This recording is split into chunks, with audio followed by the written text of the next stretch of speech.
Hi everyone, welcome to super academy. Citizenship हमने शुरू किया था, जिसमें मैंने आपको प्रीवियसली कई 2 वीडियोस मेरी अपलोडेड हैं। 2 वीडियोस में मैंने आपको अच्छा खासा थोड़ा कंप्लीट करा दिया है। इसमें अब इसमें थोड़ा सा सिटीजनशिप वाले चैप्टर में थोड़ा सा रह रहा है, उसको मैं आज कंप्लीट करा दूंगी। इससे पहले जो मैंने आपको प्रीवियस वीडियो में बताया था कि संविधान नागरिकता के बारे में ज़्यादा प्रावधान नहीं करता, संविधान में नागरिकता से रिलेटेड ज़्यादा प्रावधान नहीं किए गए हैं। संविधान ने संसद के ऊपर छोड़ दिया है कि संसद विधि बनाएगी नागरिकता से संबंधित। तो संसद ने बनाया नागरिकता अधिनियम 1955, ठीक। उसमें हमें अभी तक मैंने आपको बताया था 5 बार संशोधन हो गए हैं।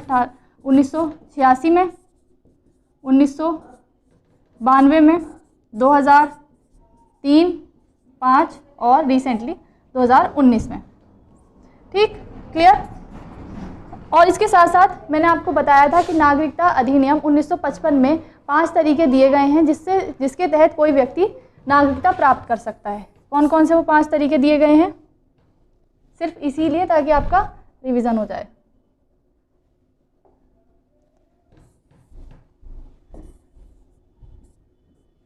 जन्म के आधार पर, जन्म से नागरिकता, ठीक।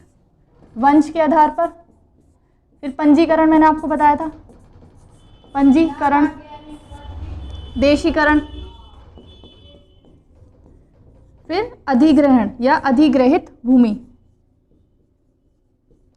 जिस देश का या जिस स्थान का भारत ने अधिग्रहण कर लिया है, या अर्जित भूमि के आधार पर वहाँ के देशों को, वहाँ के लोगों को, नागरिकों को भारत की नागरिकता मिल जाएगी। Is that clear. और इसी अधिनियम में 3 तरीके से नागरिकता जा सकती है, ठीक। ये भी मैंने आपको अपनी प्रीवियस लेक्चर में बता दिया था, ठीक है। वंचित, बर्खास्त कर दी है स्वेच्छा, स्वेच्छा से, और फिर बर्खास्त, ठीक है। 3 तरीके से नागरिकता जा सकती है। 5 तरीके से नागरिकता मिलेगी, 3 तरीके से नागरिकता जा सकती है। इसके बाद इससे आगे का चैप्टर आज इस लेक्चर में कंप्लीट करेंगे। विदेशों में बसे भारतीय लोगों को 3 श्रेणियों में विभाजित किया जाता है। आपको पता है बहुत सारे इंडियंस बाहर जाते हैं विदेशों में काम करने के लिए, शिक्षा लेने के लिए, विवाह द्वारा भी कोई वहाँ पे बस जाते हैं। कुछ लोग यहाँ से जाते हैं, वहाँ पे बस जाते हैं। आपको पता है इंडिया में सबसे ज़्यादा सॉफ्टवेयर इंजीनियर्स इंडिया में होते हैं, और वो बाहर जाके IT सेक्टर में काम करते हैं। तो ऐसे जो संविधान है, यह उन लोगों को 3 कैटेगरीज में रखा गया है, ठीक। पहले होते हैं अनिवासी भारतीय, यानी NRIs, नॉन रेजिडेंट इंडियंस। अनिवासी भारतीय, वर्ड से ही पता चल रहा है, अनिवासी भारतीय, जो भारतीय हैं लेकिन भारत में निवास नहीं करते, भारतीय नागरिक हैं, भारत में निवास नहीं करते, उन्हें कहते हैं अनिवासी भारतीय। अब एक चीज़ तो आप ये ध्यान रखिए, ऐसा नहीं है कि जो भारत से बाहर जाएगा वो NRI बन जाएगा। किसी भी देश में अगर आप जा रहे हैं तो आपको कम से कम 6 महीने वहाँ रहना पड़ेगा, और 6 महीने भी रहना पड़ेगा, वो भी लगातार। ऐसा नहीं है 2 महीने रह के आ गए, फिर भारत आ गए, फिर 2 महीने चले गए, तो आप NRI की कैटेगरी में नहीं रखे जाएंगे। आपको 6 महीने रहना है, लगातार रहना है, ठीक। तो आप NRI कहलाए जाएंगे, ठीक है। आप किस उसमें जा सकते हैं, जैसे रोजगार के लिए आप गए, यानी नौकरी के लिए, ठीक, या आप पढ़ाई की वजह से गए और आपको वहाँ 6 महीने लगातार आप रह लिए किसी भी देश में, तो आप NRI कहलाए जाएंगे, ठीक है। भारतीय नागरिक जो साधारणतः भारत के बाहर निवास करता है और जिसके पास भारतीय पासपोर्ट है, ठीक, भारत का पासपोर्ट है, भारतीय नागरिक है, लेकिन 6 माह से अधिक समय तक विदेश में रह रहा है, वो तो कहलाएगा, क्या कहलाएगा, NRI, ठीक। नेक्स्ट है हमारा भारतीय मूल के व्यक्ति, भारतीय मूल के व्यक्ति, पर्सन ऑफ इंडियन ओरिजिन, इसको क्या बोलते हैं, PIO, person of Indian origin. Person of Indian origin का मतलब है किसी व्यक्ति के जो पूर्वज थे वो भारतीय हैं, लेकिन उन्होंने विदेश की नागरिकता ग्रहण कर रखी है, तो उनको क्या कहेंगे, भारत के मूल व्यक्ति या भारतीय मूल के व्यक्ति। जो लोग स्वयं अथवा उनके पूर्वज कभी भारतीय नागरिक थे, मतलब या तो वो स्वयं भारतीय नागरिक थे या उनके पूर्वज भारतीय नागरिक थे, लेकिन उन्होंने दूसरे देश की नागरिकता ग्रहण कर ली, तो वो भारत के मूल नागरिक कहलाएंगे, भारतीय मूल के व्यक्ति कहलाएंगे, नागरिक नहीं कहलाएंगे, नागरिक नहीं कहलाएंगे, भारतीय मूल के व्यक्ति कहलाएंगे, जिनके पास पहले भारत की नागरिकता थी या उनके पूर्वज के पास भारत की नागरिकता थी, अब उन्होंने अन्य देश की नागरिकता ग्रहण कर ली है, तो वो भारत के मूल व्यक्ति कहलाएंगे या PIO के तहत वो आएंगे। ठीक, जो लोग स्वयं अथवा उनके पूर्वज कभी भारतीय नागरिक थे और वर्तमान में अन्य देश की नागरिकता उन्होंने ले ली, पहले भारत के नागरिक थे, अब उन्होंने दूसरे देश की नागरिकता ग्रहण कर ली है, तो भारत के मूल व्यक्ति हैं। परंतु वे व्यक्ति जो पाकिस्तान, श्रीलंका, नेपाल, भूटान, अफगानिस्तान, चीन और बांग्लादेश की नागरिकता है जिनके पास, उनको कभी भी भारत के मूल व्यक्ति नहीं माना जाएगा।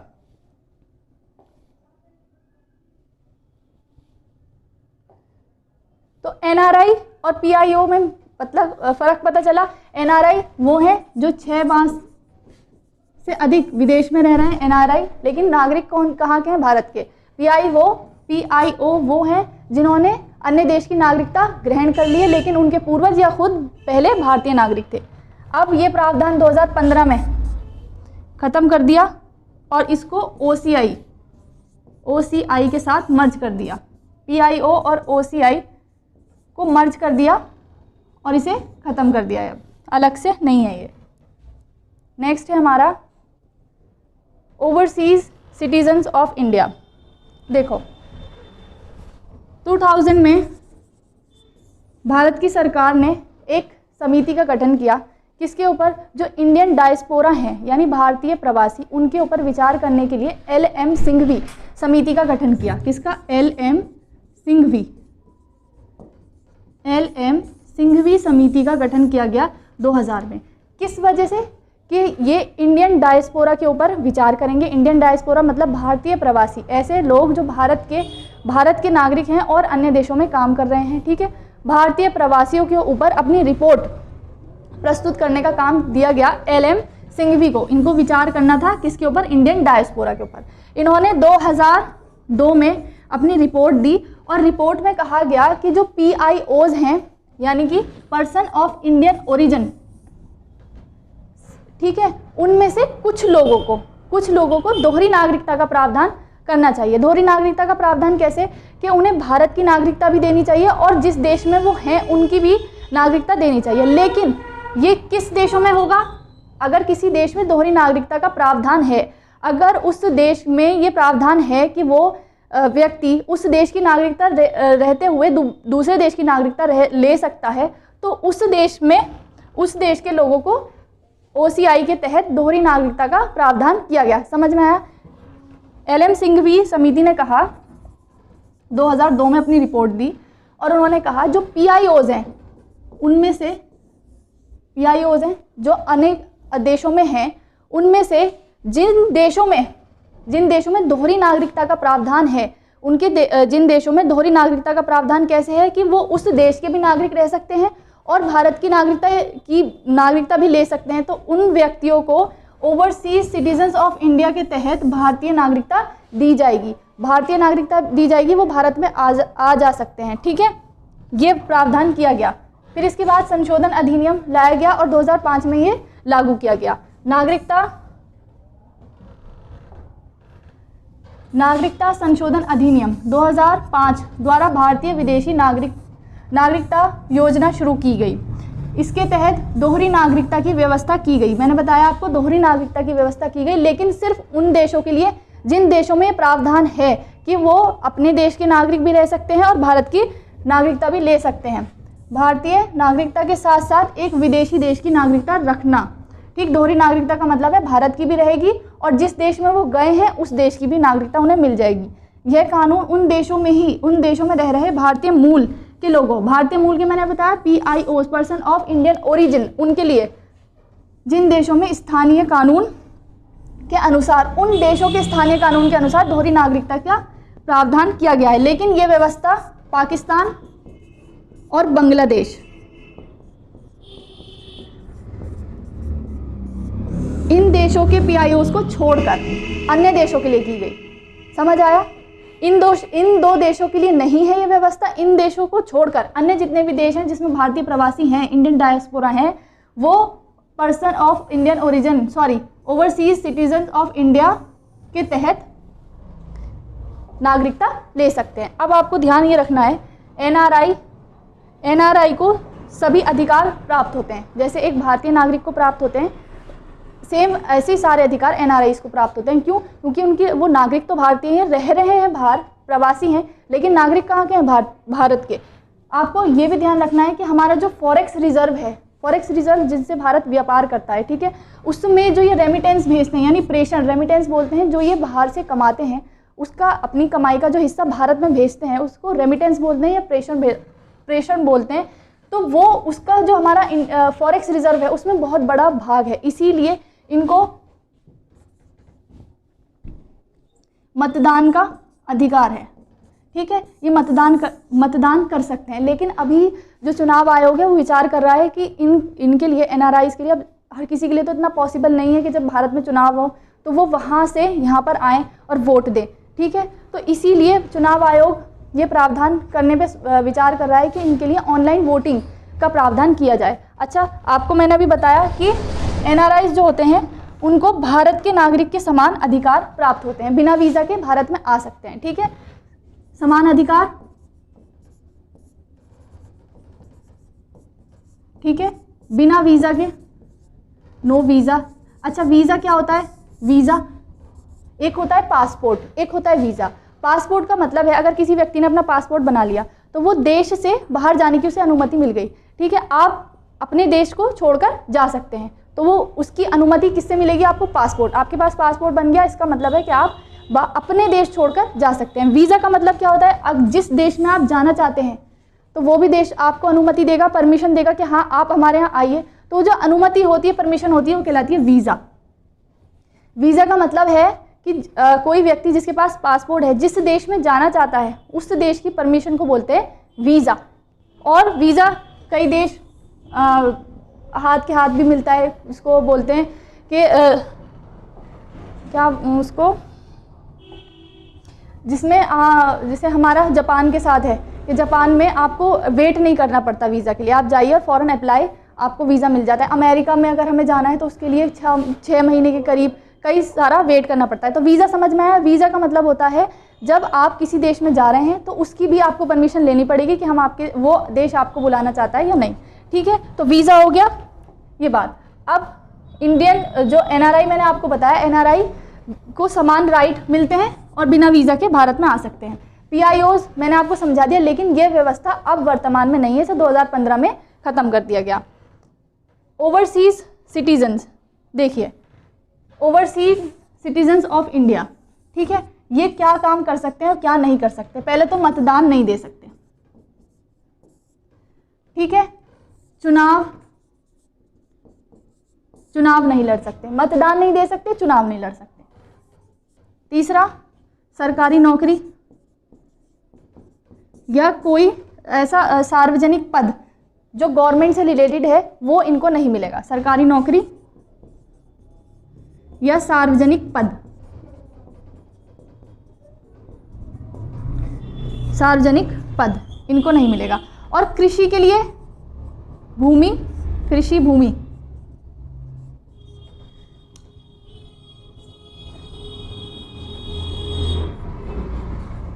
कृषि भूमि भी ये नहीं खरीद सकते। तो ओसीआई जो हैं, ओसीआई कार्ड धारक, वो मतदान नहीं देंगे, चुनाव नहीं लड़ेंगे, सरकारी नौकरी या सार्वजनिक पद पर वो नहीं रह सकते और कृषि के लिए भूमि नहीं खरीद सकते।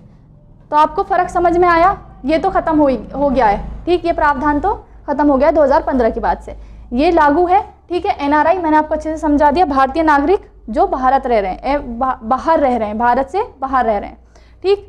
इसके बाद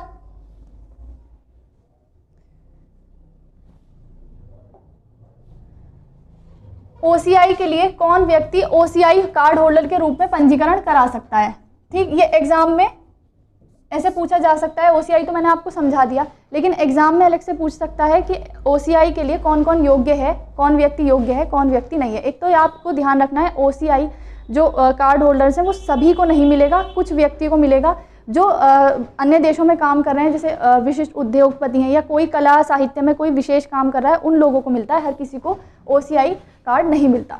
तो किसको मिलेगा? जो संविधान लागू होने के समय 26 जनवरी 1950 को या उसके बाद भारतीय नागरिक था, अथवा जो 26 जनवरी 1950 को भारत की नागरिकता मानने के लिए अर्ह योग्य था, वह उस भूभाग का निवासी था जो 15 अगस्त 1947 को भारत का अंग बना।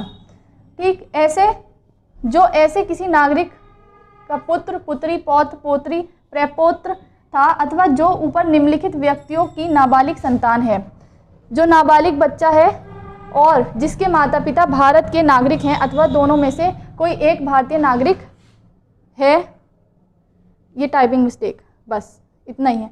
ये मैंने इसलिए रखा है कि अगर एग्जाम में कभी आपसे पूछ ले कि OCI कार्ड धारक के लिए कौन कौन योग्य है, कौन कौन नहीं है, तो इतना। बाकी OCI मैंने आपको समझा दिया कि OCI कार्ड धारक कौन होते हैं। अच्छा, एक चीज़ आपकी रह गई थी, वो मैं आपको यहीं बता दूं।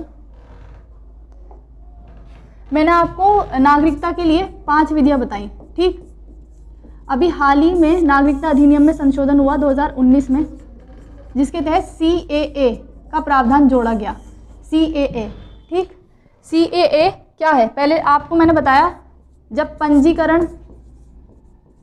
पंजीकरण द्वारा आप नागरिकता ले सकते हैं। कितने एक वर्ष रहना पड़ेगा आपको? 7 वर्ष। पंजीकरण द्वारा जब आप नागरिकता ग्रहण करेंगे तो आपको 7 वर्ष यहाँ रहना पड़ेगा, उसके बाद आप रजिस्ट्रेशन कराएंगे। इसी तरह पंजीकरण तो कोई भी व्यक्ति करा सकता है। ठीक, कोई भी व्यक्ति पंजीकरण के तहत नागरिकता ग्रहण कर सकता है, लेकिन CAA पंजीकरण के समान ही है, लेकिन इससे थोड़ा सा अलग है। CAA में ये प्रावधान किया गया कि जो व्यक्ति 2014 से पहले आया है, इट मीन्स 2013 तक भारत में आ गया है, और वो किस देश से संबंधित है, यही लिख दूं, CAA। ठीक, 2014 से पहले आया है और किस देश से संबंधित है? अफगानिस्तान, ठीक है, पाकिस्तान और बांग्लादेश। ठीक है, इन तीनों देशों में से अगर कोई व्यक्ति नहीं, अल्पसंख्यक, इन तीनों देशों में कोई भी अल्पसंख्यक जो धार्मिक रूप से प्रताड़ित है, ठीक, CAA बता रही हूँ, ठीक है, 2014 से पहले आया हो, इन तीनों देशों में से अल्पसंख्यक हो, इन तीनों देशों का अल्पसंख्यक हो, कौन कौन से देश? अफगानिस्तान, पाकिस्तान और बांग्लादेश। इन तीनों देशों का अल्पसंख्यक हो, धार्मिक रूप से प्रताड़ित हो, तो उसे 2020 तक नागरिकता दे दी जाएगी।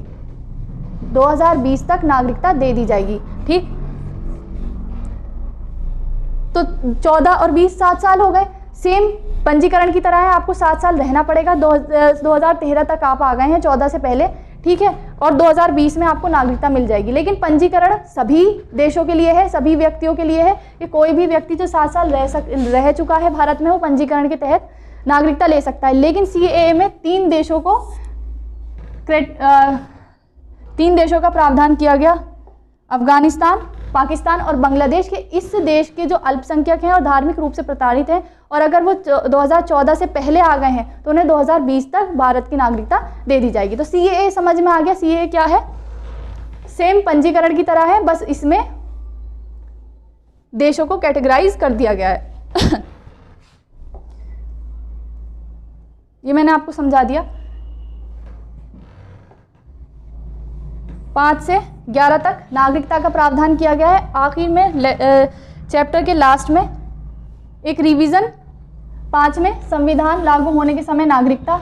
6 में क्या कहा गया है? कुछ ऐसे व्यक्ति की नागरिकता का अधिकार जिन्होंने पाकिस्तान से भारत प्रवर्जन किया या प्रवास किया, प्रवासन किया। ठीक है, प्रवर्जन यानी पाकिस्तान से जो भारत आए। ठीक है, पाकिस्तान से प्रवर्जित व्यक्ति के नागरिक अधिकार। ठीक है, 7 में आर्टिकल 7 में। आर्टिकल 8 क्या कहता है? भारत मूल के वैसे लोगों के नागरिकता के अधिकार जो भारत के बाहर निवास कर रहे हैं। भारतीय मूल के वैसे लोगों के नागरिक अधिकार जो भारत के बाहर निवास कर रहे हैं। इसका मतलब यह है भारत के लोग विदेशों में जा सकते हैं, घूम सकते हैं, ठीक, शिक्षा ग्रहण कर सकते हैं, विवाह कर सकते हैं। तो इसकी गारंटी हमें किस में दी गई है? आर्टिकल 8 में। आर्टिकल 9 क्या कहता है? जो व्यक्ति स्वेच्छा से विदेशी राज्यों की नागरिकता प्राप्त कर लेता है उन्हें नागरिकता नहीं मिल सकती, यानी स्वैच्छिक त्याग। अगर कोई व्यक्ति विदेशी नागरिकता ग्रहण कर लेता है तो भारत की नागरिकता समाप्त हो जाएगी। आर्टिकल 10 नागरिकता के अधिकारों की निरंतरता की बात करता है। और आर्टिकल 11 संसद द्वारा कानून बनाकर नागरिकता अधिकारों का नियमन किया जाएगा, यानी संसद को यह अधिकार दिया है कि वो नागरिकता संबंधी कानून बनाएगी। कि ड्राफ्ट कौन सा मंत्रालय बनाता है? गृह मंत्रालय। आई होप आपको ये पूरा लेसन समझ आया होगा, अच्छे से समझाया। बुक पढ़ेंगे, इसको पढ़ने के बाद बाकी मैंने आपको